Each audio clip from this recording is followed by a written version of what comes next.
Très bien, tout le monde, bienvenue à nouveau. Et je sais que vous appréciez le fait que nous ayons relancé cette émission pendant la semaine de Juneteenth. Évidemment, ce n'était pas fait exprès, mais au moins, ça nous donne une raison de célébrer. Voici ce que nous vous avons préparé aujourd'hui. Avant tout, il s'avère que Jon Stewart, oui, c'est un standus. De façon inattendue, il m'a montré dans son émission l'autre jour. Nous avons aussi Miss Alabama. Oui, évidemment, vous avez vu les infos. Il faut qu'on en parle. En fait, elle est cliniquement obèse et j'ai quelque chose à dire à ce sujet. Et Nikki Haley est toujours cliniquement psychopathe.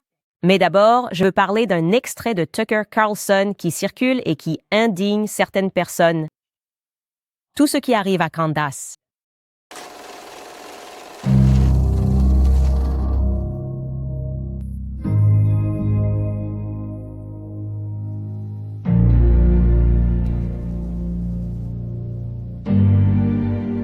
Bon, il y a beaucoup de sujets que nous devons aborder rétrospectivement. Et je sais qu'une chose dont vous m'avez parlé est le fait que je me suis convertie à la foi catholique.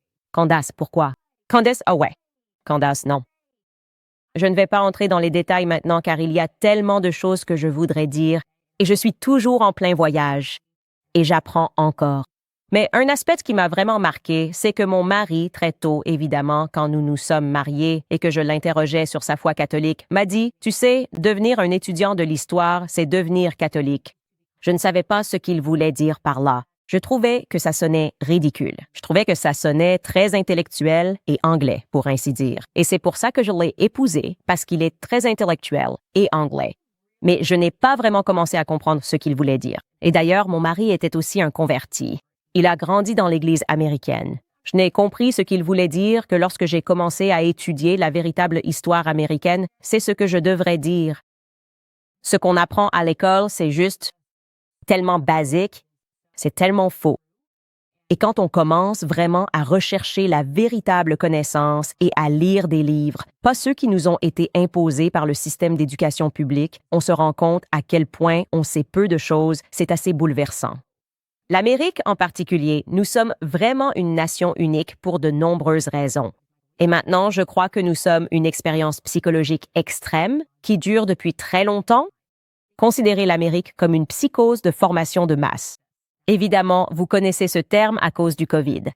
Il a commencé à devenir tendance, alors qu'on essayait de comprendre comment tant de personnes semblaient simplement sombrer dans cette psychose.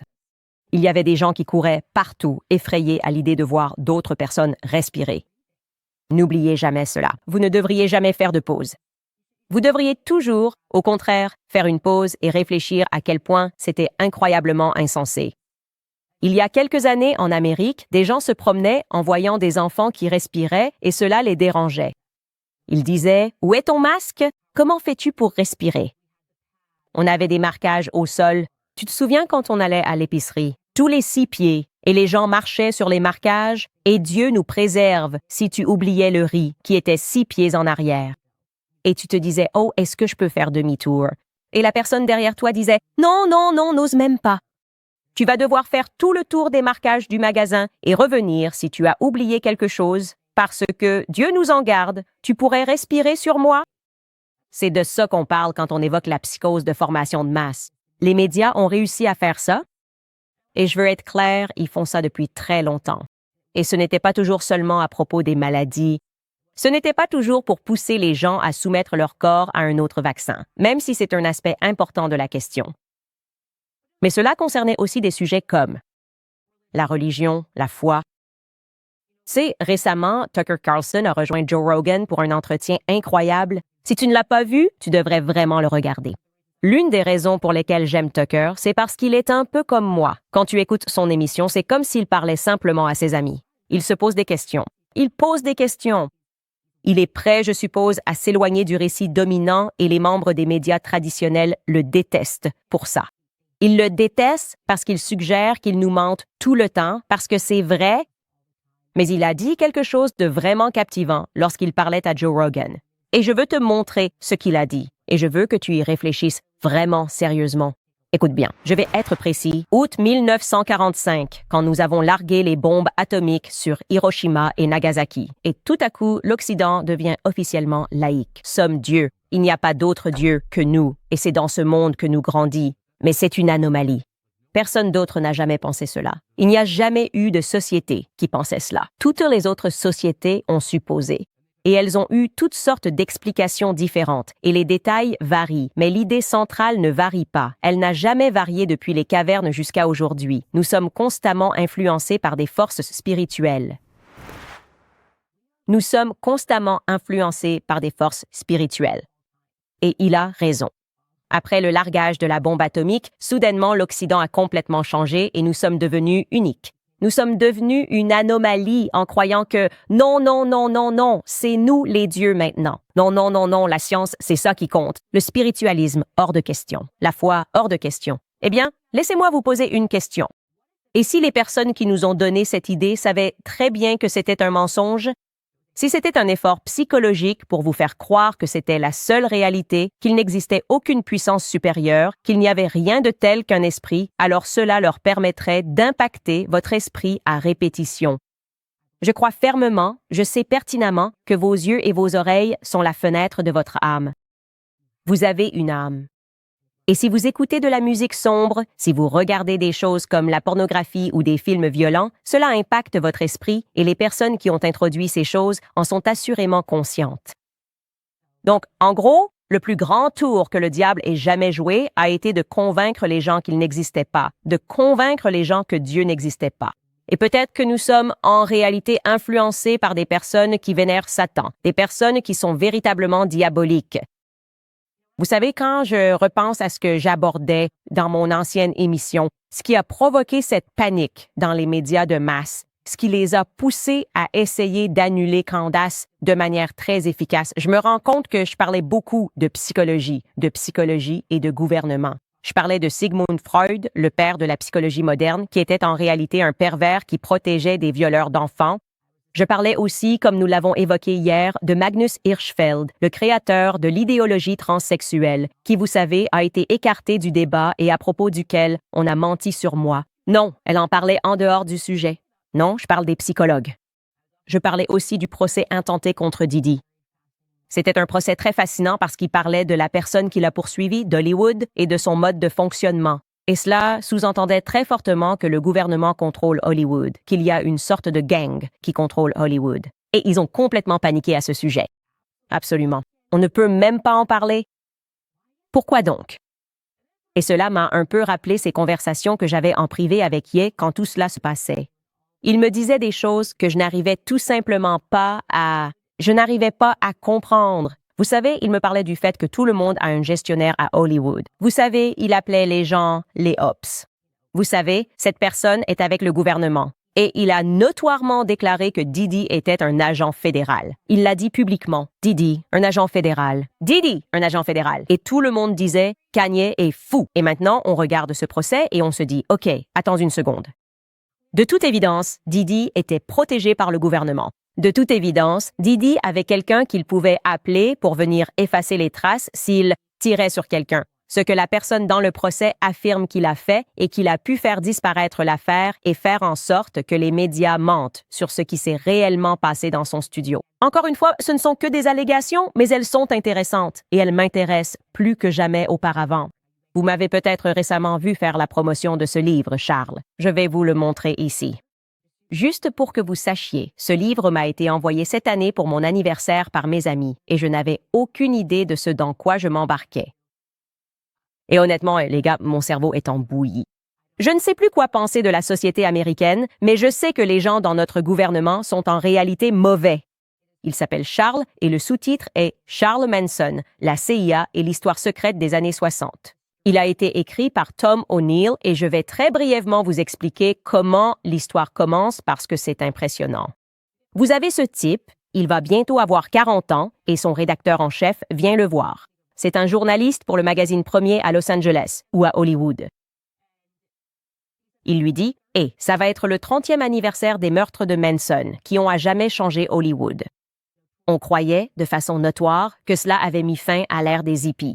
Les meurtres étaient tellement brutaux, tellement répugnants, tellement choquants et bouleversants que toutes ces communautés hippies qui étaient partout et tout le monde qui voulait arrêter la fac pour devenir hippie, tout cela s'est arrêté d'un coup. Les gens se sont soudain mis à acheter des serrures et à dire « OK? Non, en fait, on ne peut pas vivre librement. Ce n'est plus une question d'amour et de rock'n'roll. Nous devons protéger nos familles. Plus personne n'expérimentait avec le LSD. Et donc, il reçoit cette mission de la part de son rédacteur en chef et Tom O'Neill se dit « Allez, ça fait 30 ans.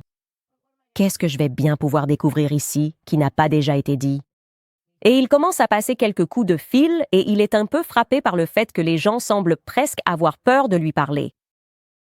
Je vais vous dire que vous ne pourrez pas reposer ce livre. Charles, c'est exactement ce que c'est. Il finit par se rendre compte que tout ce que le public a appris sur ces meurtres était un mensonge. Il finit par découvrir que la CIA était impliquée. Il finit par découvrir que la CIA connaissait Charles Manson. Il finit par découvrir que Charles Manson lui-même était un agent fédéral.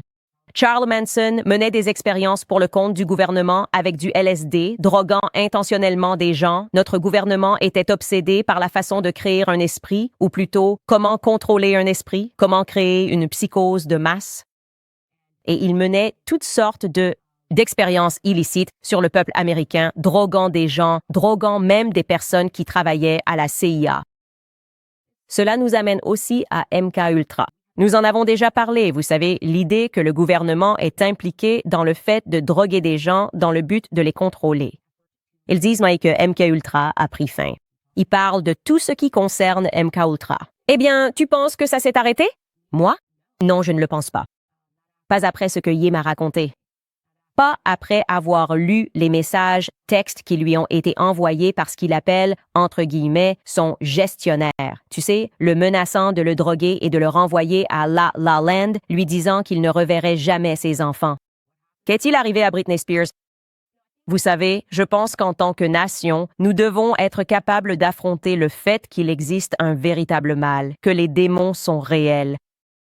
Nous ne pouvons pas, il n'y a aucun moyen de nous armer contre ce genre de mal. Si nous ne sommes même pas capables de le reconnaître, parce que c'est effrayant. Je vous le dis, quand je lisais ce livre, je crois que je n'ai pas lu un livre aussi vite depuis la sortie du dernier Harry Potter. Mais j'ai été glacée en réalisant à quel point notre gouvernement a commis de mauvaises actions par le passé, sans même m'en rendre compte. Mais ensuite, j'ai eu la certitude que cette attirance spirituelle que je ressentais, ce désir profond de vraiment m'appuyer sur ma foi, était réel. Ce cheminement a en quelque sorte commencé pour moi il y a 1 an et demi. Je savais que c'était la voie, la seule voie possible. Nous ne pouvons pas combattre les démons si nous ne sommes pas prêts à reconnaître qu'ils sont des démons. Alors je vous en supplie, procurez-vous ce livre, lisez-le, confrontez-le, et ne le lisez pas pour ensuite vous en aller attristé ou en vous disant « Mon Dieu, qu'allons-nous faire ?» Et si notre gouvernement était vraiment aussi mauvais? Quittez ce livre en étant assuré que nous savons déjà comment il se termine. À la fin, c'est la bonté qui l'emporte. C'est la vérité. À la fin, c'est Dieu qui gagne. Et c'est tout ce que j'ai à dire sur ce sujet. Mais laissez-moi vous dire, nous ne pouvons pas parler de Dieu. Nous ne pouvons pas parler de spiritualité. Nous ne pouvons pas parler de foi sans parler de Hallow. Oui, et je suis tellement enthousiaste à l'idée de lire des publicités pour eux en particulier et de promouvoir Hallow en tant qu'application, en tant que catholique. Et je suis particulièrement enthousiaste pour l'été parce que je m'assure de pouvoir rester constant dans cette routine. Et cette routine, bien sûr, implique la prière. Prier le matin, prier le soir, prier avant les repas. Et une excellente façon pour moi de le faire, c'est bien sûr avec l'application Hallow. C'est désormais la première application catholique au monde et une application incroyable pour tout chrétien qui souhaite approfondir sa vie de prière. Hallow propose des milliers de prières, de méditations et de musique, y compris une nouvelle radio chrétienne contemplative et contemporaine que je peux écouter partout, à tout moment, et vous aussi. Cet été, Hallow propose plusieurs défis de prière puissants et des séries sur les Écritures avec le bibliste Jeff Cavins, Jonathan Roumie de The Chosen et même Jim Caviezel de The Sound of Freedom et La Passion du Christ. Alors, ne perdez pas vos habitudes de prière cet été. Maintenez votre paix et approfondissez votre relation avec Dieu sur l'application Hallow. Vous pouvez télécharger Hallow gratuitement pendant 3 mois sur hallow.com/Candace. C'est hallow.com/Candace. Très bien, les gars. Maintenant, il est temps d'entrer dans quelques histoires. Avant d'aborder ces histoires, vous savez ce que je vais dire. Je vais vous rappeler que c'est la nouvelle chaîne YouTube. Nous sommes en course pour atteindre 2 millions d'abonnés. Je sais que nous allons y arriver très bientôt. Et oui, Nous sommes aussi sur Apple. Nous sommes sur Spotify. Où que vous écoutiez, allez vous inscrire, abonnez-vous. Allons-y.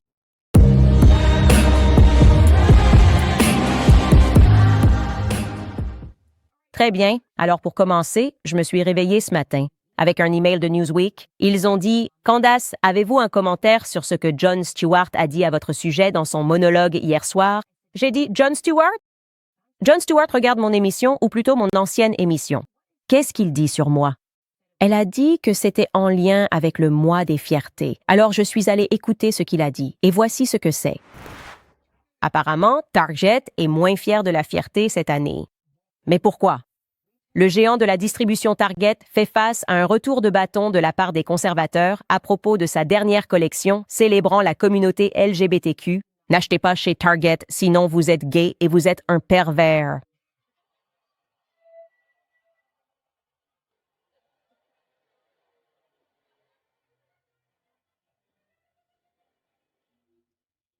Même si je viens juste acheter de l'essuie-tout, c'est vraiment assez drôle. J'ai bien rigolé en regardant ça et j'ai encore ri en le revoyant. C'est très drôle. Bien joué, bonne vanne. J'aime bien. Et la réponse, Jonathan Stewart, c'est oui. Oui, t'es toujours un pervers et t'es tellement gay si tu achètes de l'essuie-tout. Alors arrête d'y faire tes courses. Je plaisante, mais vous voyez ce que je veux dire. Et j'ai regardé le reste de son monologue et en fait, on est d'accord. Il adopte juste une position différente sur ce sujet. Évidemment, quand j'ai fait ce monologue, il l'a un peu sorti de son contexte, mais il a compris la partie drôle, donc ça m'est égal. Mais je voulais simplement souligner que ces entreprises ne croient évidemment pas à ce qu'elles disent ou font lorsqu'elles nous balancent des paillettes et des arcs-en-ciel pendant le mois des fiertés. Et honnêtement, elles traitent leurs clients comme des enfants. Vous voyez, j'imagine juste une classe de tout petits, une salle remplie de bambins en fait, et qui veulent simplement que tout le monde se sente vu et entendu. Et d'ailleurs, cette classe ne serait pas chez moi parce que je ne fais pas ça avec mes enfants. C'est comme ça qu'on se retrouve avec une bande de gamins mal élevés. Et pourtant, d'une manière ou d'une autre, on a une société remplie d'adultes et des entreprises qui les traitent comme des enfants. « Oh, tu te sens vu ce mois-ci? Quels sont tes pronoms? » Ce n'est pas sain pour un enfant d'être traité comme ça. Ce n'est pas sain non plus pour un adulte d'être traité comme ça. Et bien sûr, la raison pour laquelle j'ai encouragé tous mes auditeurs à ne plus faire leurs achats chez Target, et je suis fière de dire que je n'ai pas remis les pieds chez Target depuis, c'est parce que, pour moi, ils sont allés trop loin quand ils ont commencé à vendre des sous-vêtements de dissimulation, cherchant vraiment, à mon avis, à séduire des enfants innocents qui traversent des périodes de grande confusion. Et ils sont en grande partie confus parce qu'on a l'impression que ce sont les fous qui dirigent notre société, non?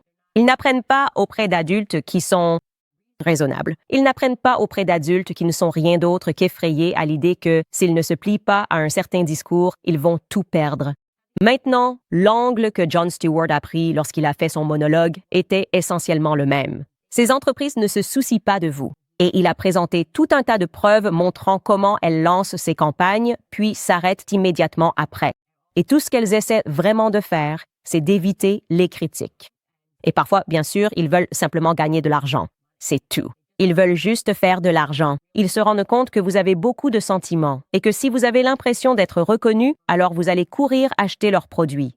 Mais pour la première fois, cependant, ils font face à un retour de bâton. Je suis donc très fière d'apprendre que Target a décidé de réduire les ventes et l'attrait des vêtements pour enfants transgenres. Et si j'ai contribué à cela d'une manière ou d'une autre, alors je suis très heureux que les auditeurs de mon émission ressentent la même chose que moi en réalisant que nous devons commencer à avoir des lignes rouges et que si nous ne défendons pas les enfants en tant que société, nous sommes complètement perdus. Et ce ne sont pas seulement les enfants. Ce ne sont pas seulement les enfants, bien sûr, comme je l'ai dit, qui reçoivent ces trophées de participation. Et il n'y a pas de meilleur exemple que l'apprentissage. Je ne pouvais pas y croire. Mademoiselle Alabama. Je suis sûre que vous avez vu ça. Je suis sûre que vous attendez mon commentaire à ce sujet. Je suppose que je vais commencer par vous montrer une photo d'elle. Les gars, c'est Sarah Milliken. Et elle a récemment été couronnée gagnante du concours national américain Miss Alabama, ce qui lui permet désormais de représenter l'État de l'Alabama au niveau national. D'accord, donc tout de suite, évidemment, vous la regardez et je veux être très claire. Je n'ai absolument pas l'intention de l'insulter en tant que personne, d'accord? Ce que je voudrais vraiment critiquer, c'est le concours lui-même. Parce qu'il est très évident qu'ils l'ont choisi pour une raison bien précise. Et cette raison, c'est le wokisme, n'est-ce pas? Ils essaient de montrer qu'ils peuvent plaire à tout le monde. En réalité, vous n'avez pas besoin d'être le meilleur en quoi que ce soit. Nous voulons juste être les meilleurs pour distribuer des trophées de participation. Et cela ne veut pas dire que, oh mon Dieu, si vous êtes une personne cliniquement obèse, vous devriez être chassé de la société. Cela veut simplement dire que nous reconnaissons que lorsque vous participez à certaines compétitions, vous devriez y être parce que vous êtes capable de rivaliser dans une variété de compétences. Par exemple, si je vais participer à une course. Je ferais mieux d'être rapide si je veux participer à une course à pied. Je ferais mieux d'être vraiment rapide.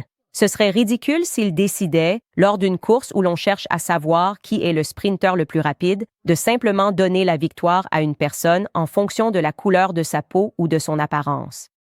Quand nous regardons les concours de beauté, n'est-ce pas, nous cherchons à examiner qui est la personne que j'observe et dont je crois qu'elle représente la beauté. Et on ne peut pas dissocier la beauté de la santé. C'est tout simplement impossible. On ne peut absolument pas dissocier la beauté de la santé. Et ce n'est pas une fille en bonne santé.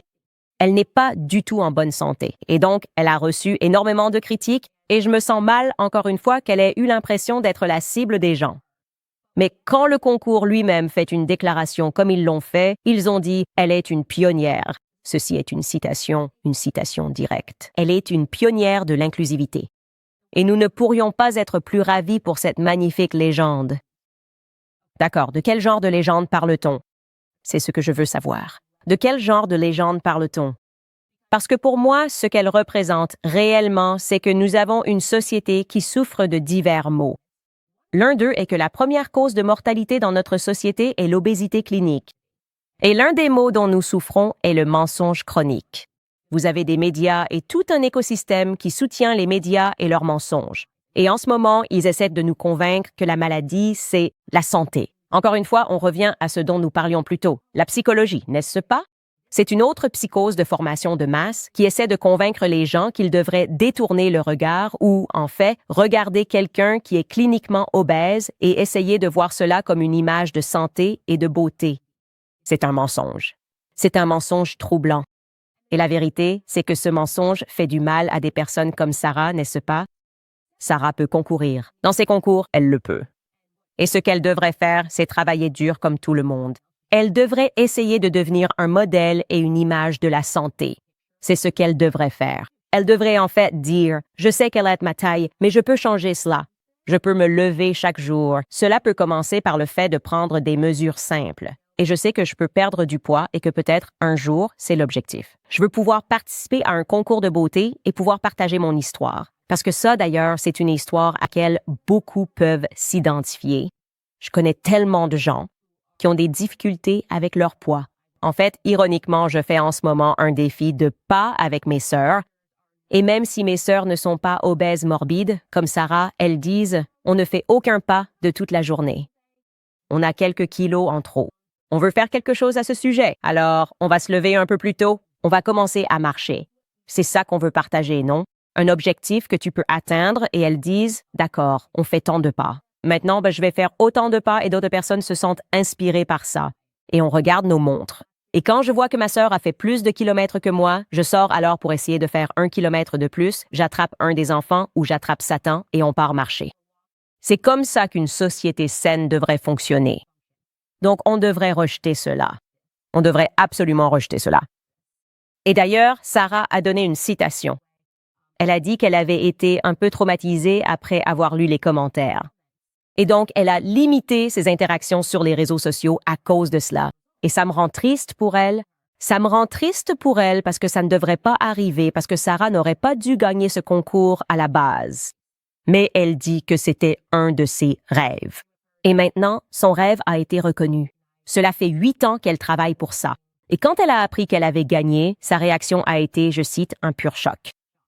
Et nous savons tous qu'il y a une raison pour laquelle elle a été complètement choquée, parce qu'au fond d'elle, elle sait qu'elle n'aurait pas dû gagner ce concours. Pas à cause de qui elle est à l'intérieur. Je suis sûre qu'elle est une personne formidable, mais par rapport à ce que ce concours est censé représenter. Quand on dit que l'on concourt dans cette catégorie, elle n'aurait pas dû être sur cette scène et elle n'aurait pas dû être couronnée. Et encore une fois, je ne dis pas cela pour l'attaquer. Je dis cela pour attaquer la société de mensonges dans laquelle nous vivons. Nous devons arrêter. Nous ne devrions pas chercher à provoquer le pur choc en permanence. Ce que nous devrions rechercher, c'est Pure Talk. Pure Talk, c'est simplement être honnête, mais savez-vous ce que c'est aussi? Pure Talk est également une entreprise, une société de téléphonie mobile auprès de laquelle vous devriez vous inscrire. C'est une marque qui n'a certainement pas eu peur de me soutenir. Ils me permettent de dire ma vérité sur cette plateforme sur les problèmes les plus importants auxquels nous sommes confrontés en tant que pays, et c'est pourquoi je suis heureux de dire que Pure Talk est toujours mon entreprise sans fil. Donc, si vous n'avez pas encore fait le changement, je vous encourage à le faire maintenant.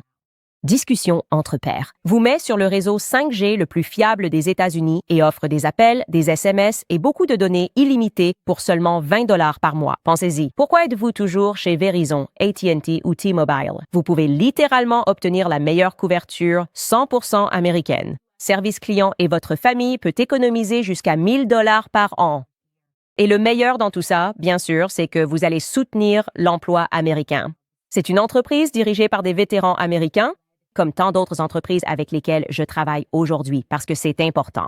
Nos anciens combattants ne sont pas traités correctement et nous le savons tous. Et les grandes associations caritatives que Pure Talk soutient, comme American Warrior Partnership, qui est en première ligne pour prévenir le suicide chez les vétérans. C'est une autre raison pour laquelle je les apprécie. Alors, faites-le pour moi. Allez sur puretalk.com/Owens et vous allez économiser 50% supplémentaire sur votre premier mois si vous changez aujourd'hui. Encore une fois, allez sur puretalk.com/Owens et soutenez une entreprise de téléphonie mobile qui partage vos valeurs. Qu'est-ce qu'on a ensuite, les gars? Eh bien, ma copine, Nikki Haley. Elle vient juste d'arriver. Je ne comprends même pas. Je dois supposer qu'Israël exerce une pression sur Nikki Haley, car elle en a fait le plus. Elle s'est même présentée comme présidente d'Israël sur la scène présidentielle américaine. Sur la scène présidentielle. C'était bizarre. Je n'ai jamais vu quelqu'un d'aussi engagé envers un autre pays, un pays étranger, se présenter à la présidence des États-Unis. Ça doit cesser. C'est une mascarade. D'ailleurs, je ne connais aucun autre pays où, lors des élections et quand les candidats sont sur scène, on les voit s'enthousiasmer autant pour un autre pays. Je serais mal à l'aise si je regardais un autre pays où tout ce qu'on fait, c'est parler de combien on aime l'Amérique, alors qu'on est, vous savez, la France. Mais qu'est-ce que tu fais? Tu te présentes à la présidence de la France. Tu devrais parler des problèmes français. Mais je ne sais pas, pour une raison quelconque, Nikki Haley ne trouve pas ça bizarre. Et maintenant, elle a vraiment monté les enchères. Je ne sais pas si tu as vu ça, mais elle est partie là-bas et elle signe des bombes. La voici dans le nord d'Israël. Cette photo a été prise le 28 mai 2024 et elle a décidé de se faire photographier en train de signer des obus d'artillerie israéliens, n'est-ce pas? Donc, ceux-là vont partir et ils vont bombarder les Palestiniens. C'est ce qui se passe, non? Tu peux faire semblant autant que tu veux. Je me fiche que tu sois pro-Israël. Tu dois reconnaître le nombre de morts parmi les Palestiniens innocents. Je ne comprends tout simplement pas comment quelqu'un peut voir ça et être à l'aise avec le nombre d'enfants qui sont morts. D'accord. Mais en mettant ça de côté, pourquoi signes-tu des bombes? Dans aucun scénario, je me fiche que tu sois pro-histoire ou non. Pourquoi penserais-tu que c'est quelque chose de significatif, autre qu'absolument dérangeant, de signer une bombe? Pourquoi signes-tu une bombe? Ce n'est pas un livre, c'est une bombe qui va tuer des êtres humains. Vous savez ce que c'est, les gars? C'est démoniaque. Et je veux m'assurer que lorsque vous écoutez mon émission, vous soyez capable de le reconnaître. Parce qu'une partie de la psychologie américaine, une partie de cette expérience dont je parle sans cesse, consiste à nous rendre à l'aise avec des choses démoniaques comme celle-ci. Et j'en parle de ce lavage de cerveau que j'ai subi après le 11 septembre, où je me disais, peu importe combien d'enfants musulmans sont tués à l'étranger, tant que je me sens en sécurité ici en Amérique. Et soudainement, on enlève une part de sa propre humanité quand on commence à penser comme ça. On enlève une part de sa propre humanité. Quand quelqu'un peut te faire crier « Ouais, ouais, ouais », tant que ce pays, ce n'est pas une équipe de sport. Des êtres humains sont tués. On ne signe pas des bombes. C'est troublant. C'est satanique. D'accord? Signer quelque chose qui va tuer des gens, c'est satanique. Donc, Nikki Haley, je la trouve parmi les personnes les plus inquiétantes de notre société aujourd'hui. Je la trouve répugnante. J'espère que Trump ne la mettra nulle part près de son cabinet parce que, encore une fois, elle n'est pas représentative. d'un argument pro-Israël. Elle est représentative d'un argument pro-mort, d'un argument pro-tué. Je trouve ça bizarre que quelqu'un ait même voulu qu'elle le signe. Je veux dire, qui a dit « Hey, tu pourrais signer cette bombe ?» Moi, je dirais « Non, je ne vais pas signer ta bombe, mon pote. » Mais elle l'a fait quand même. Et elle a écrit « Finissez-les. » Juste, finissez-les. Ouais, je ne comprends pas pourquoi les gens parlent de génocide. Oh, finissez-les. Juste, finissez-les. Tu sais, je ne pense pas qu'elle devrait se préoccuper d'Israël. Je pense que Nikki Haley devrait se préoccuper de l'Amérique et de la situation économique américaine. Parce que, avec la conjoncture économique actuelle, beaucoup d'entre nous se retrouvent à devoir gérer le défi de nos dépenses mensuelles et des taux d'intérêt élevés de nos cartes de crédit. Et vous vous sentez pris au piège dans le cycle de la dette, avec des soldes qui persistent mois après mois. Payer seulement le minimum chaque mois signifie qu'il faudra peut-être des années pour se libérer de ces dettes. Contactez le financement américain, un partenaire de confiance pour aider les gens à atteindre la liberté financière. Si vous êtes propriétaire, ils peuvent puiser dans la valeur nette de votre maison et vous aider à éliminer les dettes de cartes de crédit à intérêt élevé. En moyenne, leurs clients économisent 854 $ par mois, ce qui équivaut à une augmentation annuelle de 10 000 $. Le processus est simple et rapide. Vous pourriez finaliser votre prêt en seulement 10 jours. Et en agissant dès aujourd'hui, il se peut que vous n'ayez pas à payer votre prochaine mensualité de prêt immobilier. Cela ne coûte rien de voir combien vous pouvez économiser. Cette opportunité de reprendre le contrôle de vos finances est trop importante pour être ignorée. Voici donc ce que vous allez faire. Vous allez appeler le 800-795-1210. C'est le 807-95-1210. Ou rendez-vous sur American/Owens. Mais passons à autre chose, car je veux m'assurer que nous ayons le temps de parler de vos commentaires sur le premier épisode. C'était vraiment incroyable. Vous n'avez aucune idée, j'étais tellement nerveuse. C'était vraiment quelque chose de le faire nous-mêmes, juste nous, super. Une petite équipe qui prend un risque ici et qui croit qu'on n'a pas besoin de faire partie d'une entreprise, qu'on peut dire la vérité sans se faire annuler. Et voir que cette émission a atteint un demi-million de vues en seulement 12 heures, c'était incroyable. Et donc maintenant, je veux passer à certains de vos commentaires sur l'épisode d'hier. Tout d'abord, pour notre promo. Pour le podcast, on a fait ce clip amusant dans le style de 300. Je suis sûre que vous l'avez vu. C'était « Christ est roi ». Et j'ai donné un coup de pied à Clavin, Andrew Clavin, dans le puits. Eh bien, il l'a bien pris. Il a commenté cela sur Twitter. Il a écrit « J'ai raté ça pendant mon absence ». Je suis content qu'il ait crié « Christ est roi » quand il m'a poussé dans le puits. Sinon, j'aurais pu le prendre comme un geste hostile. Oh, j'apprécie cela. Je suis contente que tu aies pu en voir l'humour. Et oui, je ne vais pas vraiment te pousser dans un puits. Parce que ce serait bizarre. Mais oui, c'est ce que j'ai ressenti à propos de Christ est roi, et je voulais juste le dire. Et malheureusement, tu étais le messager qui devait descendre dans le puits. Parfois, il faut en effet tuer le messager au sens figuré. Ensuite, nous avons Joe Satan. Il dit « J'ai remarqué, depuis les attaques terroristes d'octobre en Israël, que beaucoup de personnes juives dans les médias, le gouvernement et en général, considèrent tout et n'importe quoi comme antisémite. Cela me rappelle vraiment des gens comme Magazine Waters.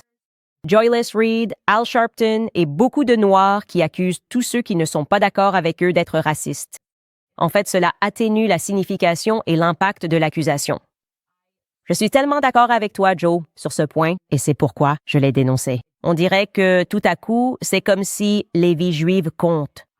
Et j'ai eu la force et la volonté de dénoncer ma propre communauté lorsqu'elle agissait ainsi et qu'elle ne dénonçait pas vraiment le racisme, mais cherchait en réalité à contrôler les pensées des gens, leurs paroles, et à faire en sorte que les gens aient peur d'exprimer ce qu'ils ressentaient. Et je constate exactement la même tendance, oui, depuis le 7 octobre, des gens qui prétendent que tout cela concerne vraiment. Non, je pense vraiment qu'il s'agit d'antisémitisme, alors qu'en réalité, vous essayez juste de contrôler mes pensées et mes paroles. Et nous ne pouvons pas l'accepter.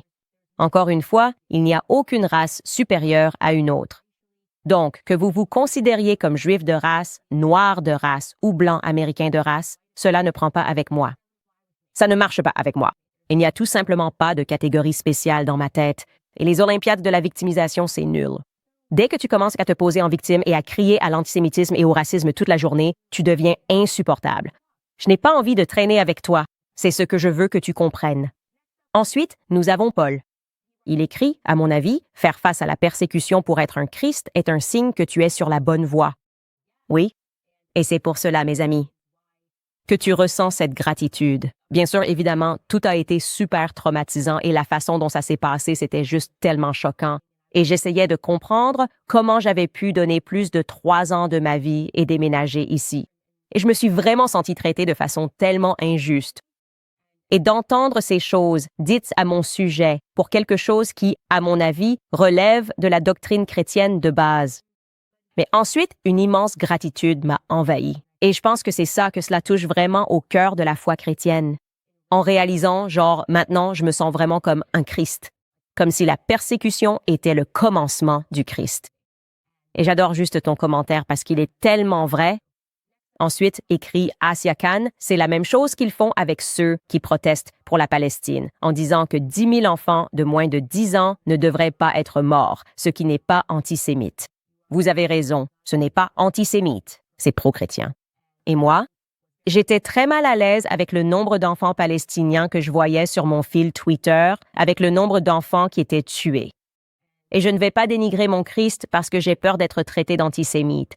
Vous savez, comment osons-nous monter sur une estrade et nous déclarer pro-vie, puis avoir trop peur de réellement prendre position en faveur de la vie quand cela compte?